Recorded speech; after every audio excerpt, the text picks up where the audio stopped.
प्रौढ प्रताप पुरंदर क्षत्रिय कुलावतांस सिंहासनाधीश्वर राजाधिराज योगीराज श्रीमंत योगी श्री श्री श्री छत्रपती शिवाजी महाराज की जय।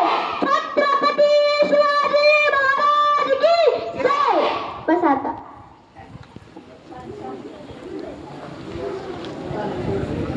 विजयासारखी तलवार चालवून गेला, निडळ्या छातीवर हिंदुस्थान घालवून गेला। विजयासारखी तलवार चालवून गेला, निडळ्या छातीवर हिंदुस्थान घालवून गेला। वाघनख्याने अफजल खानाचा कोटरा फाडवून गेला। स्वर्गात गेल्या देवानी सुद्धा चुकून मुद्रा केला, स्वर्गात गेल्या देवानी सुद्धा चुकून मुद्रा केला। असा मर्द मराठा शिवबा होऊन गेला, असा मर्द मराठा शिवबा होऊन गेला। कलम नव्हते, कायदा नव्हता, तरी सुखी होती प्रजा। कलम नव्हते, कायदा होता, तरी सुखी होती प्रजा। कारण सिंहासनावर बसला होता माझा शिवबा, कारण सिंहासनावर बसला होता माझा शिवबा। ज्या मातीत मी जन्माला आले तिचा रंग सावळा, ज्या मातीत मी जन्माला आले तिचा रंग सावळा। मी छाती ठोकून सांगते मी शिवरायांचा मावळा, मी छाती ठोकून सांगते मी शिवरायांचा मावळा। खरं तर आज आपण शिवजयंती साजरी करण्यासाठी इथे जमलो आहोत, पण या शिवजयंती निमित्ताने मी तुम्हाला एक प्रसंग सांगणार आहे, ते तुम्ही शांतपणे ऐकून घ्या अशी नम्र विनंती करते। ते म्हणतात ना, लाल महालात शाहिस्ते खानाला कातराचा घाट दाखवला। याचा अर्थ काय हो? याचा अर्थ बऱ्याच वर्षापासून शाहिस्ते खान पुण्यात आला, तो पुण्यात आला आणि अख्ख्या पुण्याला काबीज करण्याचा प्रयत्न करत होता। पण तो पुण्यात येऊन आपल्या लाल महालात म्हणजे आपल्या महाराजांच्या घरात राहत होता। 2.5-3 वर्षापासून तो तिथंच थांबला। त्यांचा एक सेनापती म्हणाला, शाहिस्ते खान जी, हम इतने दिन क्यों रुके इधर? शाहिस्ते खान बोला, तू मेरे को एक बात बता, औरंगजेबाने आपल्याला शिवाजीला मारायला पाठवलंय ना? हा, आता समज, औरंगजेबाला मारणाऱ्या राजाचं नाव काय बरं? सेनापती म्हणाला, बेशक हुजूर, शिवाजी राजा। आणि मग जर आपण उद्या जर शिवाजी राजाला मारून टाकलं तर औरंगजेब आपल्याला बोलवून घेईल, आपला चांगला सत्कार करेल आणि आपल्याला कंदारला पडून दगड गोळा करत बसेल ना। रहे ना, जितना दिन रहे ना उतने दिन रहे ना। तू कशाला डोक्याला किटकिट करतोय? अहो, काय असेल या सेनापतीची आणि शाहिस्ते खानची भूमिका हो? अहो, त्यांना डोक्याला किटकिट नको, डोक्याला ताप नको म्हणून जेवढे दिवस राहता येईल तेवढे दिवस तिथेच राहिले। पण नाही, आमच्या महाराजांची भूमिका अशी नव्हती। आमच्या महाराजांचे मावळे त्यांच्यासाठी जीव द्यायला सुद्धा तयार होते, जीव घ्यायला सुद्धा तयार होते। महाराजांना लई वाटायचं शाहिस्ते खानाचा काही ना काहीतरी बंदोबस्त केलाच पाहिजे, पण शाहिस्ते खान लाल महाराज बाया नाचवायचा, बायांच्या आबरू लुटायचा, पण आपले महाराज संयम राहिले। पण एखाद्या गोष्टीला मर्यादा असते हो, मर्यादा सुटला की त्याची अवकाश दाखवावीच लागते। पण आपल्या महाराजांचा संयम सुटला आणि त्यांनी ठरवलं या शाहिस्ते खान काय ना काहीतरी अवकाश दाखवायचीच, त्याची दाखवायची त्यांनी ठरवलं। त्यांनी त्याच्या सवंगड्यांना गोळा केलं आणि सवंगड्या गोळा करून त्यांनी प्लॅनिंग केलं। त्यांनी त्यांच्या पुण्यातली एक माळी होती, ती दररोज लाल महाराज जायची फुलं द्यायला आणि त्या माळीच्या महिन्याला बोलवून घेतलं आणि म्हणाले, राजा जा, तुमच्या पाहुण्यांना जाऊन सांगा की लाल महाराज गेल्यावर कुठून कसं घुसता येईल ते शोधायचं आणि मेन म्हणजे वाघ दरवाजा शोधायचा। ती माळी गेली, फुलं देऊन अख्खे लाल महाराज निरखून बघून आली आणि महाराजांना सगळी माहिती सांगितली। आणि मेन म्हणजे आपल्या स्वराज्याचे गुप्तहेर म्हणजे बहरजी नाईकांना बोलवून घेतलं आणि बहरजी नाईक म्हणाले, राजा बोला आपला काय आदेश असावा? आपले राजे म्हणाले, नाईक, लाल महालात जावा आणि लाल महालात गेल्यानंतर तिथं आपला वाघ दरवाजा म्हणजे पाली दरवाजा किंवा ह्याला चोर दरवाजा असं म्हणले जातं, हा शोधायचा। कुठल्या साईडला तो नीट बघून यायचा। आपले बहरजी नाईक गेले, जाऊन बघून आले आणि आपल्या महाराजांना सांगितलं, राजा मला कळलं तो दरवाजा कुठल्या साईडला? ज्या ठिकाणी शाहिस्ते खान झोपतो त्याच्या मागच्या पाठीमागच्या 2 नंबरच्या खोलीत तो वाघ दरवाजा, तो पाली दरवाजा, तो चोर दरवाजा तिथं आहे। मग महाराजांनी सगळं प्लॅनिंग ठरवलं। तेवढ्यात तेच बहरजी नाईक म्हणाले, राजा माझ्या अंदाजानं हा रमजान ईदचा महिना चालू आहे, ह्या दिवशी म्हणजे ह्या महिन्यात ही लोक दिवसभर उपवास करतात आणि संध्याकाळी जणांना खाऊन झोपी जातात। महाराजांनी त्यांच्या सवंगड्यांनी एक दिवस ठरवला, तो म्हणजे 7वा दिवस, आठवड्यातील 7वा दिवस आणि रमजान ईदचा 7वा दिवस।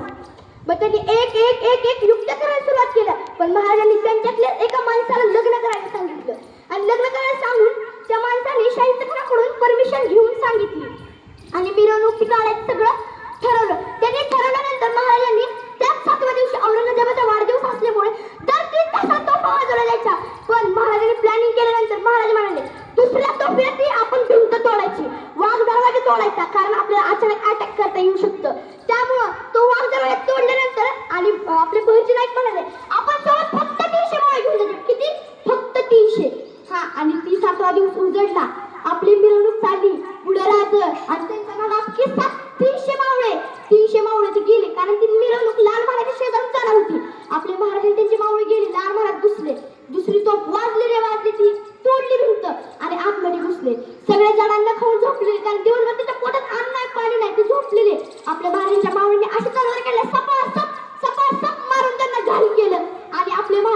झाले. तेवढ्यात एक गुटपारगिराचा माणूस समोर आला आणि आपल्या महाराजांना अडवायला लागला. आपल्या नायकांनी म्हणजे आपल्या घरच्या नायकांनी त्याला अडवलं. पण आपल्या घरच्या नायकांना आपल्या महाराजांना वाटलं तर हा तो शाहिस्तेखान, पण हा शाहिस्तेखान नव्हता. आपले महाराज त्याचं पोरगं होतं. आपले महाराज गेले गेले त्या पळत रूमकडे गेले. पण शाहिस्तेखानाला याची बातमी आधीच कळाली होती म्हणून शाहिस्तेखान गेला. कुठे गेला? तो गेला बायकाच्या जणांना खाण्यामध्ये जाऊन लपला. का बरं लपला असेल तो बायकांच्या जणांना खाण्यामध्ये? कारण त्याला माहितीये आपले शिवाजी महाराज प्रत्येक बाईला आपल्या आई समान वागवतात आणि एका बाईला हात उचलत नाहीत. त्यामुळे ते बायकांच्या जणांना खाण्यामध्ये लपले. पण अहो ती शाहिस्तेखान एक पट, पण आपले महाराज दुप्पट होते. आपले महाराज त्या पडद्याच्या मागे लपले आणि शाहिस्तेखान पुढे आला. त्याला वाटलं गेला शिवाजी गेला की आला बाहेर. आपल्या महाराजांनी अशी तलावातून सप्प दिशा मारली, पण दिशेला हुकला म्हणून त्याचे 3 बोट तुटून पडले. तो इकडे तिकडे पळत होता.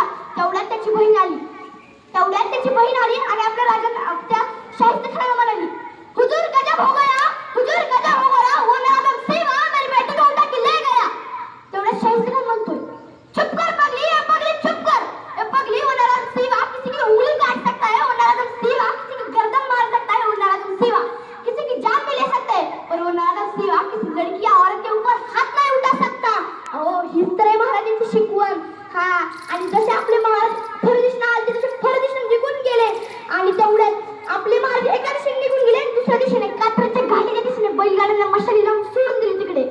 का बरं सोडून दिले असेल?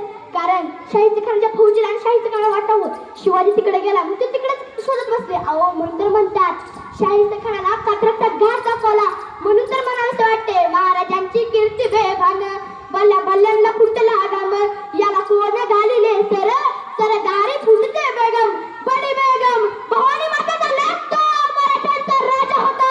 भवानी मातेचा लेक तो मराठ्यांचा राजा होता. चुकला नाही कोणासमोर तो मुघलांचा तो बाप होता. चुकला नाही कोणासमोर तो मुघलांचा तो बाप होता. तो मेला होता त्याला मारला होता. तो आला नव्हता त्याला आणला होता. 36 जातांचा पोकळ माझ्या राजानं एकट्यानं पडला होता. 36 जातांचा पोकळ माझ्या राजानं एकट्यानं पडला होता. छत्रपती शिवाजी महाराज की जय. छत्रपती शिवाजी महाराज की जय. जय जिजाऊ जय शिवराय.